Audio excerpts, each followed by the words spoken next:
নে সোনারূপা, যা দিয়েছি তা তাড়াতাড়ি খেয়ে নে। আজ রাতে কিন্তু আর ভাত দিতে পারবো না, রাতে শুধু ফল খেয়েই থাকতে হবে। কেন মা, রাতে ভাত খেতে পারবো না কেন? রাতের জন্য কি ভাত রান্না করনি? ঘরে একটা দানা কড়িও বেচেনি, ভাত রান্না করব কোথা থেকে শুনি? কিন্তু মা, ফল খেতে যে আমার একদমই ভালো লাগে না। ফল ভালো না লাগলেও খেতে হবে। আজ তোর বাবা অসুস্থ, তাই কাজে বেরোতে পারেনি। ঘরে যা চাল ডাল ছিল তা এখনই রান্না করা শেষ। বাবার আবার কি হয়েছে মা? সেটা তোর বাবাকে জিজ্ঞেস করলেই পারিস। বেচারা তোদের মতো গরু দুটোর খাবার জোগাড় করতে করতে একেবারে অসুস্থ হয়ে পড়েছে। এখন যতদিন তোর বাবা সুস্থ না হবে ততদিন তোদের গাছের ফলমূল খেয়েই বাঁচতে হবে। এরকম করে বলো না মা, আমরা দু বোন তো তোমাদের কাছে ভালো জামা কাপড় কিংবা গহনা চাইনি, শুধু চেয়েছি দুবেলা পেট ভরে খাবার খেতে। তাও যদি খাওয়াতে না পারো তাহলে আমাদের জন্ম কেন দিয়েছিলে? মুখ সামলে কথা বল সোনারূপা, তোরা শুধু দুবেলা খাস নাকি 10 জনের 3 বেলার খাবার একাই একবেলার সাবার করে দিস? ওগো মালতী, মেয়েদের সাথে এরকম ব্যবহার করো না গো। মেয়ে দুটো তো শুধু খাবারই খায়। এই তুমি একদম চুপ করো, আর একটা কথাও মেয়েদের হয়ে বলবে না। নিজে খেটে খেটে তো একেবারে বিছানায় শুয়ে পড়েছো, আর এদিকে যে মেয়েরা সব খেয়ে সাবার করে দিচ্ছে সে খেয়াল কি রেখেছো? এরকম করে বলো না গো মালতী। ওরা যত খাবারই খাক, দিন শেষে তো আমাদেরই মেয়ে, তাই নাকি? হ্যাঁ, মেয়ে বলেই তো বলছি। আর এ কি রে বাবা, তোরা তো দেখছি চোখের পলকেই সব খাবার খেয়ে সাবার করে দিয়েছিস। খাবারটা খুব মজা হয়েছে মা। এই দিদি চল, এবার উঠে পড়ি।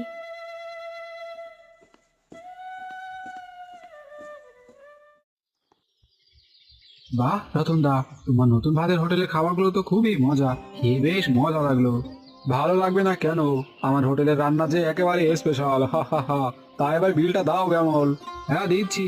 তাই এক বাটি ডাল আর 3 থালা ভাতের দাম কত হলো? তোমার বিল হয়েছে পুরো 350 টাকা। দাও, জলদি করে বিলটা দাও। এইসব কি বলছো রতন দা, পুরো 300 টাকা বিল? বলি, এটা ভাতের দাম চাইছো নাকি বিরিয়ানির দাম চাইছো? না না, বিরিয়ানির দাম তো আরো বেশি। এটা ভাত আর ডালের দাম শুধু। দাও, জলদি করে 350 টাকা দাও। কিন্তু রতন দা, আমার কাছে তো মাত্র 100 টাকা আছে। আচ্ছা, তুমি এই 100 টাকা রাখো, আর বাকি টাকা পরে এসে আমি দিয়ে যাব। না না না, বাকির নাম ফাঁকি। কাউকে বাকি দিলে তার অসুখ হয়, কাল দিবে, পরশু দিবে, কাজ চলে যায়, টাকা থাকে না, মনে থাকে না, পেটে ব্যথা হয়, জ্বর হয়, আরো কত বাহানা। তাই কাউকে আমি বাকি দেই না, বুঝলে? কিন্তু রতন দা, আমার কাছে তো আর কোনো টাকা নেই যে তোমাকে বাকি টাকা দেবো। হি হি হি, কে বলেছে নেই?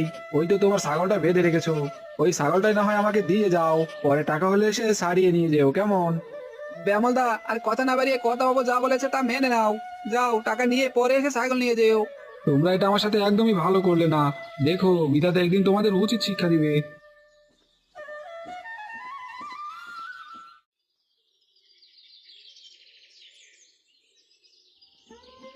কিরে রূপা, এখন কি করবি? বাবা তো অসুস্থ, আমাদের জন্য তো সে আর চাল ডাল কিনে আনতে পারবে না। মনে হচ্ছে এই কদিন আমাদের ফলমূল খেয়েই থাকতে হবে। হ্যাঁ রে দিদি, তাছাড়া তো আর কোনো উপায় নেই। কিন্তু আমার যে খুব খিদে পেয়েছে দিদি, দুমুঠো ভাত পেটে না পড়লে যে আমার একদমই চলবে না। খিদে কি তোর একা লেগেছে নাকি রে? আমারও যে খুব খিদে পেয়েছে। চল রূপা, বাজারে চল। হঠাৎ বাজারে কেন যাব দিদি? শুনেছি বাজারে নাকি একটা নতুন ভাতের হোটেল খুলেছে, আজ সেখানে গিয়েই দুটো খেয়ে আসি। কিন্তু দিদি, আমাদের কাছে তো একটা টাকা করেও নেই, তাহলে আমরা হোটেলে খাবো কি করে?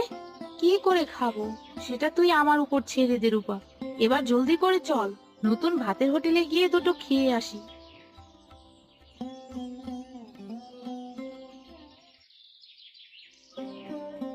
ওগো, আমার যে খুব খিদে পেয়েছে, কিছু না খেলে যে একেবারে হাঁটতে পারবো না। এই তো গিন্নি, আর একটু হাঁটলে বাড়িতে চলে যাব। একটু কষ্ট করে আর একটু হাঁটো, বাড়িতে গেলে একটা না একটা খাবারের ব্যবস্থা হয়ে যাবে। না গো, এতক্ষণ না খেয়ে যে আমি একেবারেই থাকতে পারবো না। তুমি কোনো একটা ব্যবস্থা করো। কি ব্যবস্থা করবো গিন্নি? হাতে আছে মাত্র 10 টাকা, এই 10 টাকায় যে 2 গ্লাস জলও পাবো না। ওগো, ওই দেখো, বাজারে নতুন একটা খাবারের হোটেল দেখতে পাচ্ছি। চলো না, গিয়ে দেখি 10 টাকায় কিছু পাওয়া যায় কিনা। নতুন হোটেল? খাবারের দাম হয়তো অনেক বেশি হবে গিন্নি। ওগো, তুমি না জেনে কোনো কথা বলো না। চলো, আগে গিয়ে দেখি 10 টাকায় কিছু পাওয়া যায় কিনা। আচ্ছা চলো গিন্নি, গিয়ে একবার দেখি।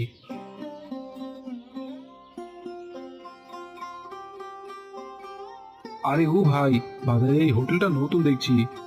আগে হ্যাঁ বাবু, এই হোটেলটা গ্রামের বাজারে নতুন দিয়েছে আমার কর্তা বাবু। তা দাদা, আমরা কিছু খাবার চাই, কিন্তু আমাদের কাছে মাত্র 10 টাকা আছে। এই 10 টাকায় কি আমরা কোনো খাবার পাবো?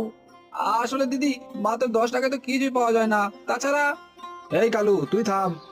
আসুন দাদা, আসুন দিদি, আমাদের এখানের খাবার খুবই সস্তা।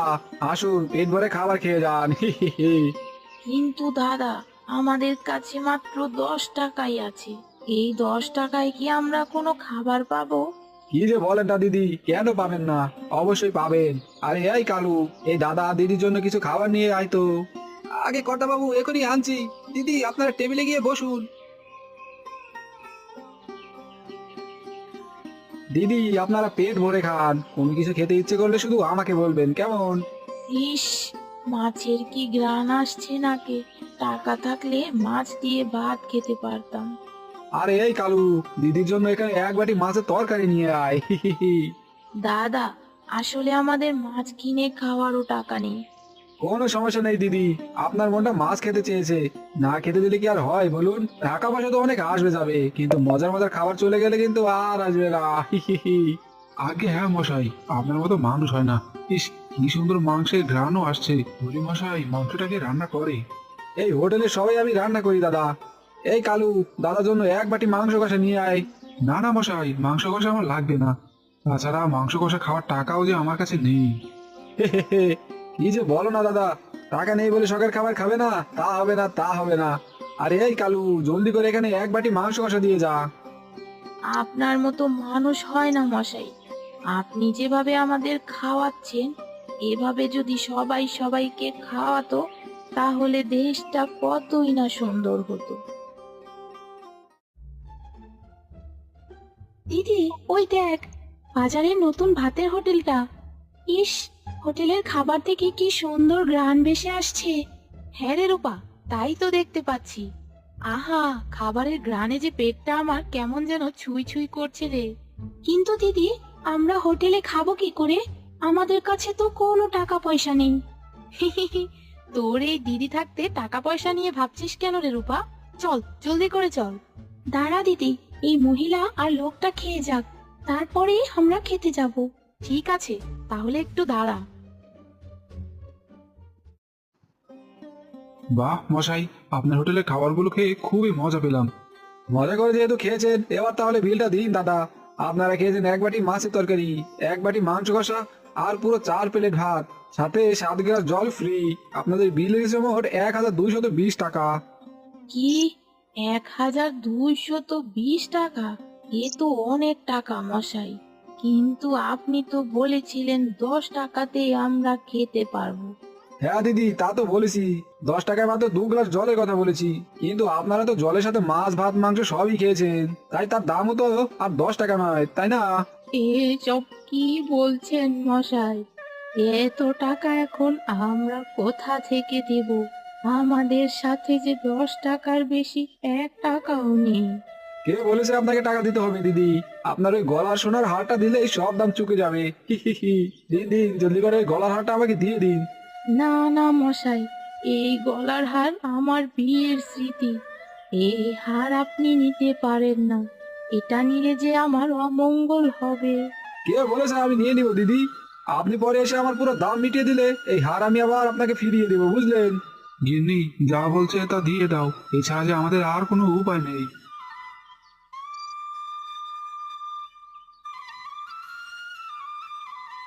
আরে এই দিদি, এটা কি হলো?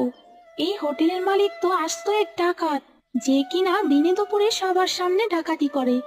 হ্যাঁ রে রূপা, তা তো দেখতেই পাচ্ছি। এই লোকটা কিভাবে সহজ সরল মানুষদের কথার ফাঁদে ফেলে সোনার গয়নাটা কেড়ে নিল। এখন তাহলে কি করবি দিদি? এই হোটেলে তো আমরা তাহলে একটা দানাও খেতে পারবো না। কে বলেছে খেতে পারবো না? চল, আমার সাথে তুই হোটেলে চল। আজ এই লোকটাকে একটা উচিত শিক্ষা দিতে হবে। আরে এই মেয়েরা, তোমরা এখানে কেন এসেছো? যাও যাও, হোটেলের সামনে থেকে যাও বলছি। এই যে মশাই, কাকে যেতে বলছেন? আমরা আপনার হোটেলে খেতে এসেছি। আপনার হোটেলে যত খাবার আছে সব আমাদের দুজনকে দিন। কি সব বলছো তোমরা? তোমরা নাকি আমার হোটেলে সব খাবার কিনে খাবে? বলি, সব খাবার খেতে পারবে তো? এর দাম কিন্তু বেশ চওড়া। কর্তা বাবু, মেয়ে দুটোকে দেখে বোঝা যাচ্ছে ওরা অনেক খাবার খায়। তাই আর কোনো কথা না বাড়িয়ে চলুন, ওরা যা খেতে চায় তা দিয়ে দেই। আমাদের এতে অনেক টাকা লাভ হবে। ঠিক আছে কালু, এরা যা যা খেতে চায় তাই দিয়ে দে। এই তোরা চেয়ারে গিয়ে বস। ঠিক আছে মশাই। নে নে রূপা, যতটা পারিস জলদি করে খেয়ে নে। এমন খাবার কিন্তু আর কখনো পাবি না। হ্যাঁ রে দিদি, ঠিক আছে, জলদি করে খেয়ে নিচ্ছি। তোমরা এসব খাবার খেতে থাকো, আমি আরো খাবার নিয়ে আসছি, কেমন? আচ্ছা ঠিক আছে, এই রূপা শুরু কর।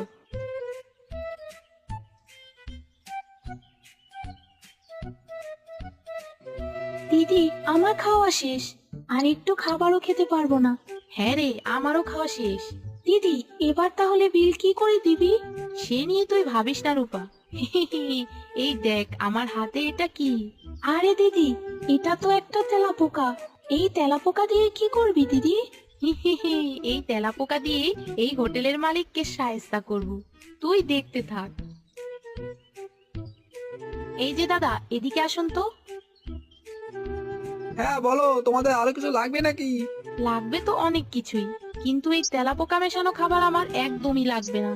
আপনারা নতুন হোটেলে তেলাপোকা রান্না করে বিক্রি করেন, এটা আগে বলবেন না?